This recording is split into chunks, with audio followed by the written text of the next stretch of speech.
Hi friends, ఎలా ఉన్నారు? బాగున్నారా? ఈరోజు మా ఇంట్లో మేము నల్ల చేసుకున్నాము.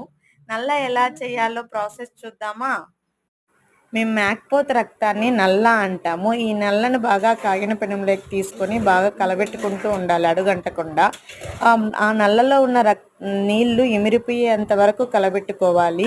పూర్తిగా ఈ నీళ్ళు ఇమిరిపోయినాక అది బ్లాక్ కలర్లోకి చేంజ్ అయిపోతుంది. అంటే పూర్తిగా ఉడికిండదు, సగం ఉడికింటుంది. అట్లా ఉడికిందని ఒక ప్లేట్లోకి తీసుకొని చిన్న చిన్న ముక్కలుగా కట్ చేసుకోవాలి. ఈ ముక్కలతో పాటు మేము మెత్తటి తునకలు, మేకపోతువి, గుండెకాయ, నెరడ కూడా చిన్న చిన్నగా కట్ చేసుకుంటాము. ఇవి కూడా నల్లలో వేసుకొని వేయించుకుంటాం అన్నమాట. ఇప్పుడు బాగా కాగిన నూనెలో ఆవాలు వేసుకొనేసి తర్వాత ఈ మెత్తగట్టి తునకలు, గుండెకాయ, నెరడు చిన్న చిన్న పీసులుగా కట్ చేసుకుని అవి వేసుకోవాలి పెనములో. వాటితో పాటు ఈ చిన్న చిన్న పీసులుగా కట్ చేసుకున్న నల్ల ముక్కలు కూడా వేసుకొని వేయించుకోవాలి. నెక్స్ట్